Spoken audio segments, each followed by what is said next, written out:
Hello, world and universe. Welcome to the Trevor Donald Experience. Manifest your truth. And if you're new to the channel, please hit that like and subscribe button. And for all my continued followers, I want to say thank you.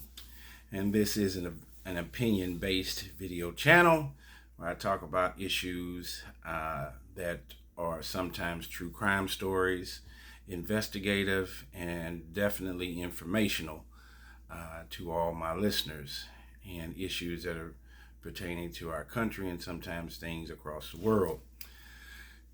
And if you have been supporting the channel, I do have a Cash App. If you would like to support and keep the channel going and doing this thing, it is $ Trevor Donald the 20. So $TREVOR DONALD 20. And anything that somebody gives, any donations, I truly appreciate it.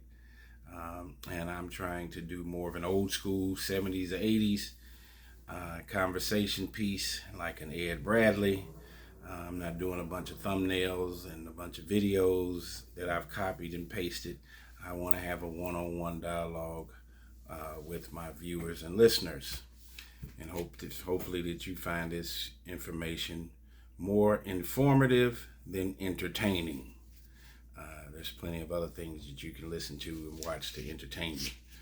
I want to put something in each other's brains and in each other's brains and hearts and souls. So this one is coming straight out of Kentucky. You've been hearing me talk in many of my videos about Alabama and their state penitentiary system and their correctional facilities and the things that are going on there. For example, they have had inmates that have died while they're in the custody of Alabama State Penitentiary and have been deceased for 2-3 weeks and a month, and then their names come up for parole and have been denied parole, but they're already deceased. You've had other inmates that have died while in prison, and their organs, and then once they go to the state coroner's office, and then after their autopsy is done and being returned, their bodies being returned to the families for their funerals, they are having organs and body parts missing. Things like lungs, heart. One guy had all of his organs removed and missing except for his eyeballs. So the United States Department of Justice is investigating Alabama, the state of Alabama, and their correctional facilities. They are over capacity by 162%.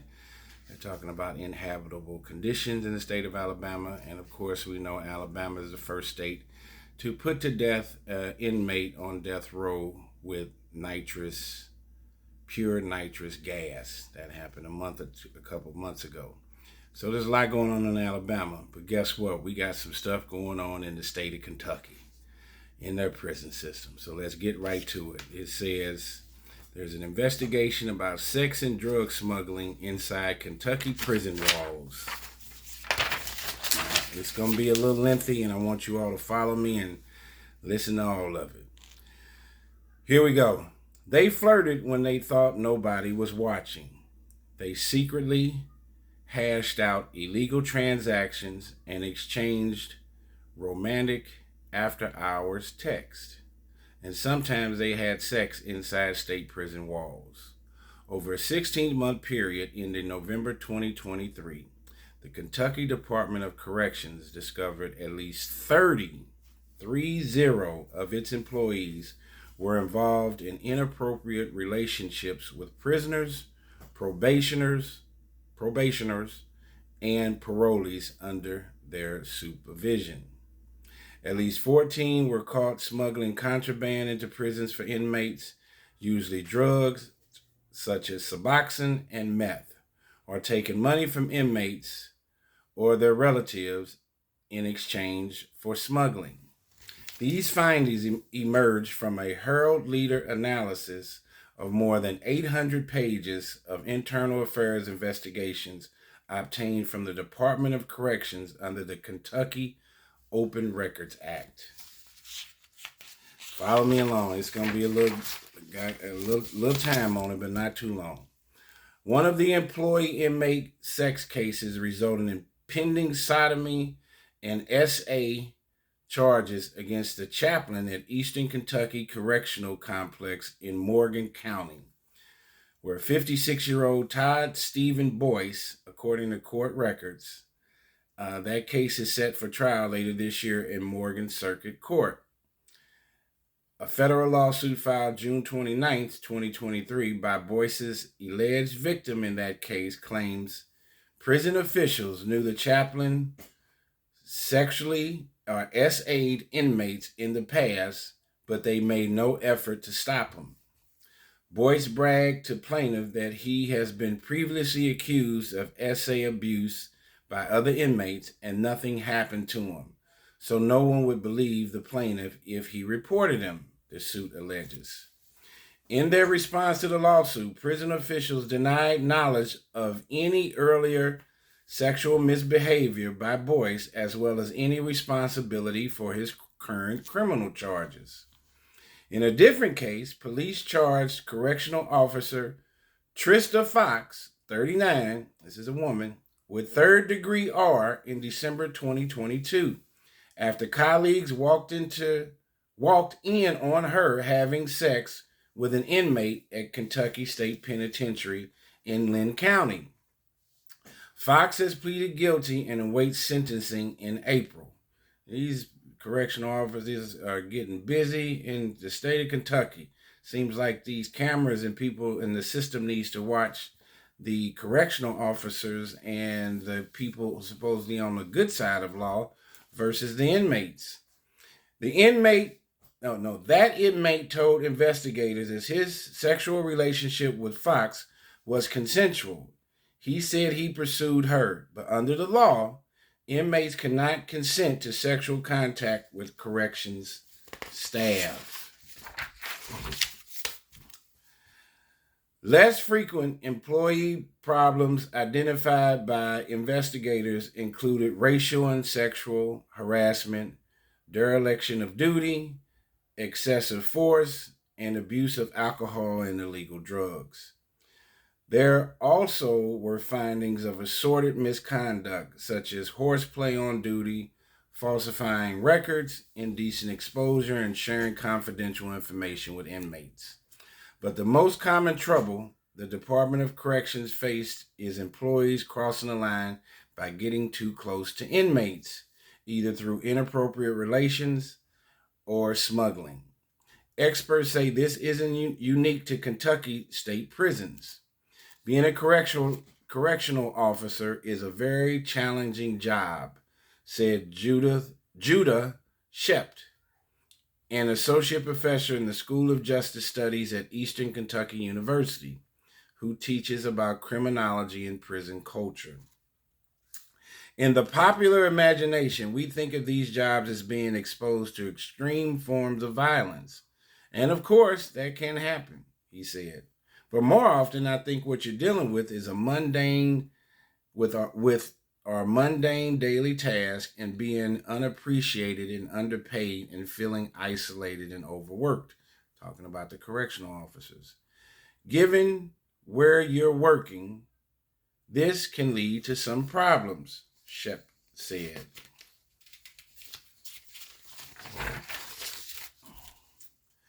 As a result of the 140 investigations included in the Internal Affairs record reviewed by the Herald-Leader, 62 corrections employees were fired or quit.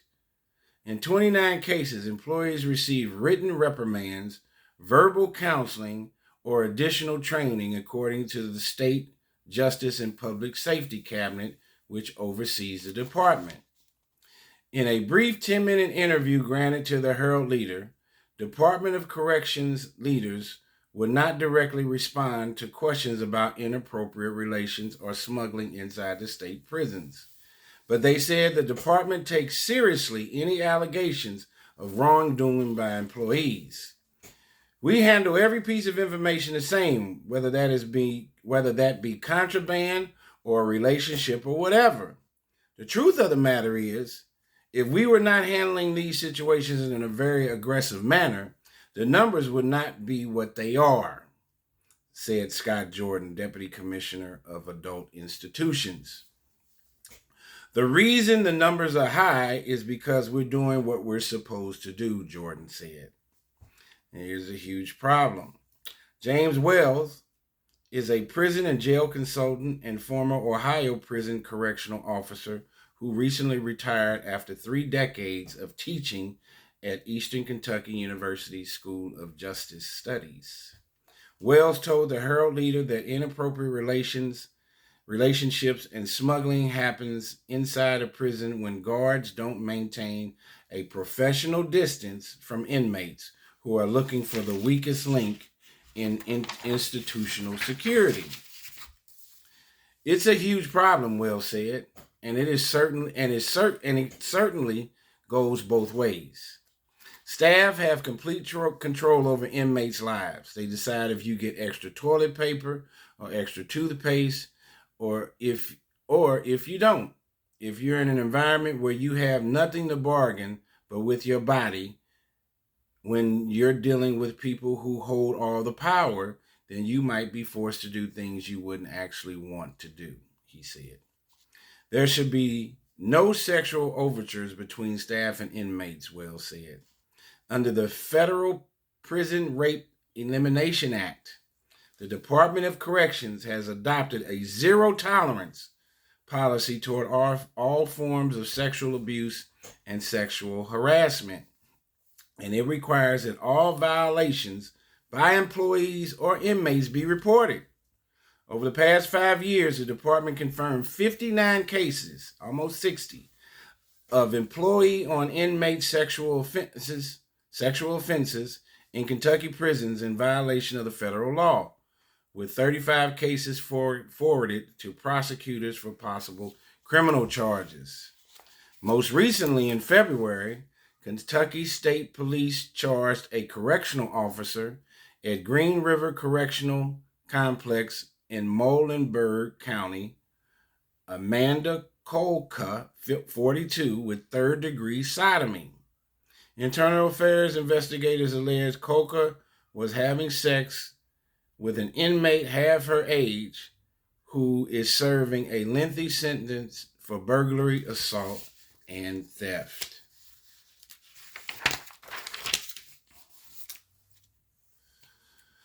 Professional barriers break down faster when prison staff are overworked and stretched thin, Wells said. During the 16-month period covered by the investigations, the Kentucky Department of Corrections said more than half of its correctional officers' jobs were vacant. More than half during the 16-month period, listen to this, covered by the investigations. The Kentucky Department of Corrections said that more than half of its correctional officers' jobs were vacant, 50%, with 917, or about 47% of the 1,955 positions filled.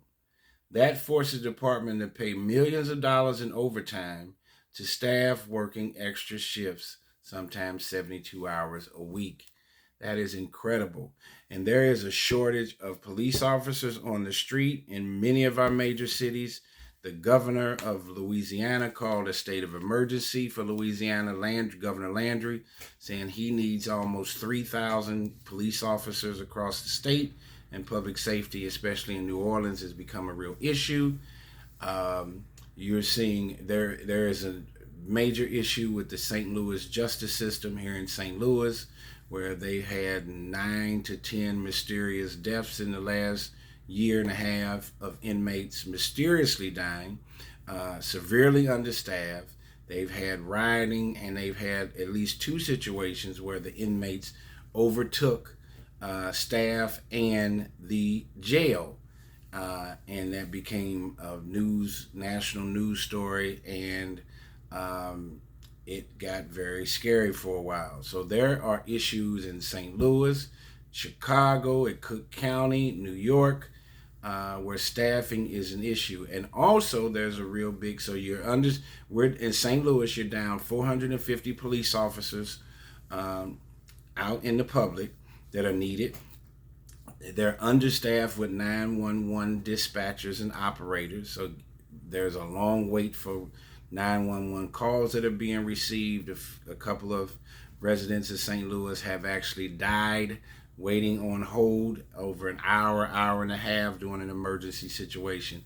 This is a real issue. And when you have people working 18 hours a day dealing with inmates and they're tired, making poor decisions, and your senses are not heightened, this could turn out to be a very dangerous thing for inmates and the people, the staff that work there, correctional officers.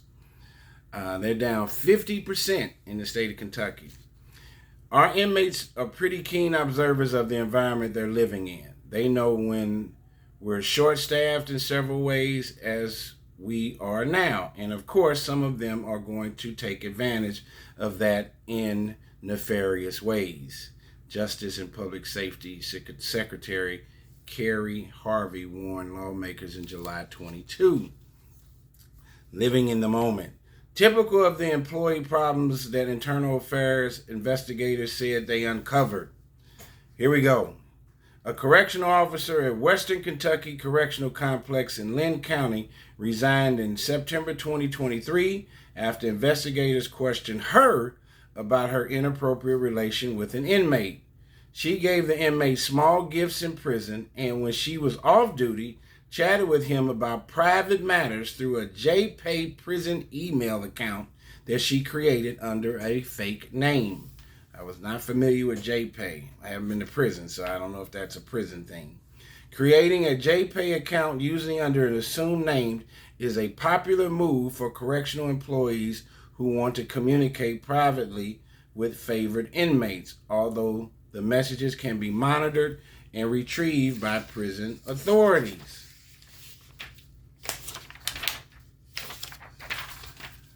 A medical assistant at Southeast State Correctional Complex in Floyd County kept sending JPay messages last year to an inmate she had grown close to, even after the warden and internal affairs investigators confronted her about the messages, according to a report in her case. Asked why she developed personal feelings for an inmate despite her job, the Western Kentucky officer told investigators, "He just caught me at the wrong time one day. I don't know what else you want me to say." For his part, the inmate told investigators he wasn't in a relationship with the officer. It was a situationship. "I'm saying that I just live in the moment." A probation and parole officer in Owensburg moved in with and became pregnant by a criminal on probation in 2023. I'm going to say it again. A probation and parole officer in Owensboro moved in and became pregnant by a criminal on probation in 2023. This is just last year. Although the probationer wasn't part of the officer's caseload, he was assigned to her district office, and it's a violation of policy for corrections officers to fraternize with, live with, or have sexual contact with offenders. The officer told investigators she used her office Kentucky offender management system to learn more about her boyfriend's criminal case, also a policy violation. Of course, the officer was fired. General consensus was that she did good work. She was a good officer, that sort of thing, but she had a little bit of relationship drama, a supervisor said of the officer. And then you have a correctional officer was fired from the Little Sandy Correctional Complex in Elliott County in October 2022 after the prison received a tip that she was developing a romantic relationship with an inmate. An internal affairs captain observed as the inmate ran in and out of different dorms one morning to meet with the officer a total of 25 times in just a few hours, which seemed suspicious, investigators said. In 2022, a probation and parole officer in Western Kentucky sent flirty texts and gifts to a woman briefly assigned to him for supervision, calling her babe and doll. His personal messages included, "Good morning, beautiful, and hope you have a great day." He asked her to send pictures of herself, and he used the Department of Corrections computer system to track her after she transferred to another officer and advised her to delete her texts. She began to think it was weird, investigators wrote. I'll tell you this, it was probably not professional. The officer acknowledged to investigators in the interview.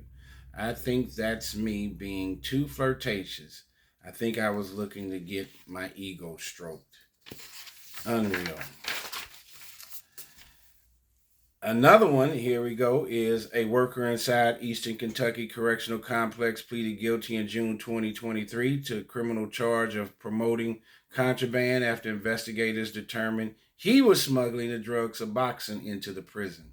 He was sentenced to 5 years of probation. Urine testing of inmates at the prison from January to October 2022 showed 245 positive tests for the drug that largely corresponded with the dates the worker made his drops at the prison, investigators wrote. There is a lot going on with these correctional officers in Kentucky. The prison worker claimed a degree of ignorance, telling investigators he simply picked up several packages from a woman in Winchester and brought them inside to an inmate in exchange for an offer of money. I was just too nice to the people, the worker said. A correctional officer at Green River Correctional Complex pleaded guilty in Muhlenberg Circuit Court in November 2022 to a criminal charge of promoting contraband after investigators determined he worked with inmates and their associates to smuggle Suboxone and creatine, a sports supplement, into the prison. These guys are busy in Kentucky. The officer was fired and spent 90 days in jail and then was sentenced to 5 years of pretrial diversion. We're getting to the end of it, you all. Asked why he went into business with the inmates, the officer told investigators he was having money problems. And he stated he did not have diapers for his kids at the time, according to the reports on the case. So we have another scenario again. Like I said, there's not enough police officers on the streets. You had Black Lives Matter and several not-for-profits that were trying to defund the police throughout our entire country. And some liberal cities like Oakland and Chicago kind of bought into that defund the police thing. And now Oakland has been completely decimated with crimes such as shoplifting and looting. San Francisco, basically the entire state of California, you can steal up to $900 a day and not even worry about being detained or going to jail. The state of Illinois enacted the SAFE-T Act, where you have a cashless bond. If you commit minor infractions, you can come back to court, not go to jail, come back to court under your own recognizance 30 days later. Downtown Chicago has over a 50% commercial vacancy rate. Chicago is being decimated with gun violence, property damage, shoplifting and looting, along with New York City. So police officers are putting their lives on the line. There's not enough of them out here. I don't believe in defunding the police. Get rid of the bad apples, increase the good ones. Also, correctional officers or the police officers of the jails need to be paid more and need to be appreciated more. And we're seeing this. You're having a chasm and an axiom of danger and chaos in major cities throughout our country. And you're having the same axiom and chaos inside our penitentiaries, where the public safety is an issue not only for the inmates, but also for the people that work there, such as the correctional officers. This is why I did this particular story about Kentucky, and I will be doing one on federal prisons tomorrow. They're not paid enough, they're understaffed and overworked, which can lead to a correctional officer committing crimes and being manipulated by an inmate. Tell me what you think. This is about Kentucky and several of their officers, correctional officers and law enforcement folks getting in trouble, and it's been a great number of them, and they're in need of more officers and better people that work for the government and state legislatures. This has been a Trevor Donald Experience. Manifest your truth in a positive, God-fearing, righteous way.